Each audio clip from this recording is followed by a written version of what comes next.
Hey everyone, welcome back.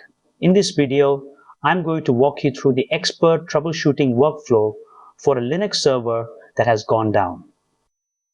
I have seen this take down massive platforms at 3 in the morning, and most engineers make the same mistake of blindly rebooting the system without checking the logs.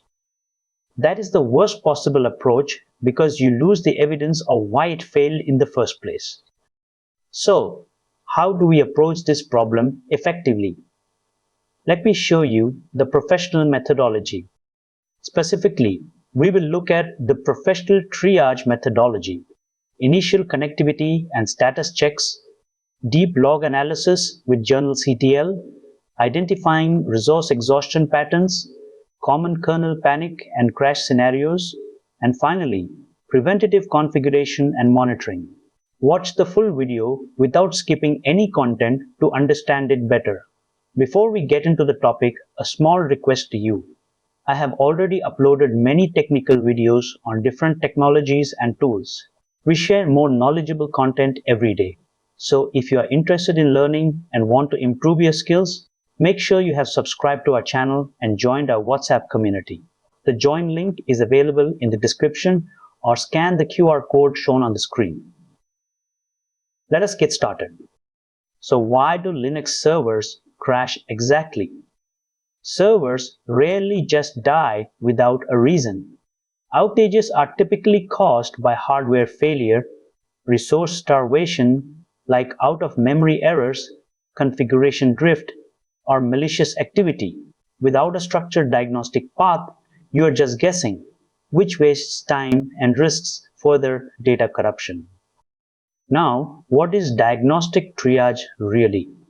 Triage is the process of rapidly assessing the state of a system to identify the scope and severity of an outage. Think of it like a hospital emergency room. You first check the vital signs of the machine, like whether it is reachable, running, or burning through CPU cycles before you perform any deeper surgery. The first step is always verify connectivity. We use ping to see if the network stack responds. Traceroute helps us find where the packet is dropped, if it is a routing issue. Finally, we use nmap to see if the SSH port is actually listening or if the service is dead. If you see request timeouts, the server is unreachable. This confirms the network or the power status is the first bottleneck. If you see port closed, the server is up, but the services are not responding. So how do system logs work internally? Linux uses a centralized login system called systemjournaltl. It collects logs from the kernel, services, and the system boot process. This journal is your primary source of truth during any outage. To find the root cause, we use the Journalctl command. Line 1 uses the -b flag to look at the previous boot logs and the -p flag to filter for error level messages. Line 2 lets us inspect a specific service like nginx for the last hour. Line 3 queries. Kernel ring buffer messages and pipes them into grep to find hardware level errors. This is exactly what you're looking for. The kernel output shows an out-of-memory error, which explains why the database process was killed. This is a classic resource starvation scenario. Now, let us talk about the out-of-memory killer. This is a kernel process that terminates applications when the system runs out of RAM. This is usually triggered by a memory leak in your application or a sudden spike in requests that the server cannot handle. The first mistake is blindly rebooting without checking the logs. You lose the evidence. The second is ignoring hardware error messages in the dmessage command. The third is changing configuration files before you have actually identified the root cause. This often leads to breaking a working system while trying to fix a hardware issue.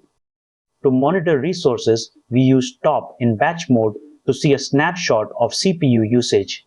The free command in megabytes shows us our RAM consumption.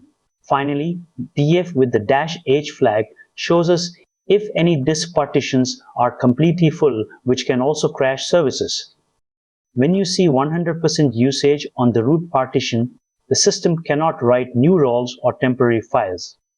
This is a common silent killer that makes the server appear as if it is down. Here is a real-world scenario. An online education platform serving 100,000 concurrent students saw their web servers stop responding. The investigation revealed the disk was full because log rotation was misconfigured. They restored service by clearing old logs and updating the log rotation configuration. Use manual command line tools for immediate incident response. Use automated monitoring tools like Prometheus for proactive alerts so you know before the server goes down. Do not rely solely on reboots as a fix because that just masks the problem until it happens again. Use these criteria to decide if this tool is right for your situation. You now know the process. Check connectivity with ping and nmap. Search logs using Journalctl for error codes. Check system resources with free and df. Always isolate the service before you apply any patches. And finally, document your findings for the post-mortem so the team can learn from the outage. I believe this video will definitely be a useful video. If you like the video, please do like and hype the video. Also share it with your friends and groups. It may be useful to somebody else. If you have any doubts or any requests, please let me know in the comments. Make sure you have subscribed to stay updated for our regular videos. Join our WhatsApp community using the link in the description because we share more knowledgeable content every day. Thank you for watching. See you soon in the next video.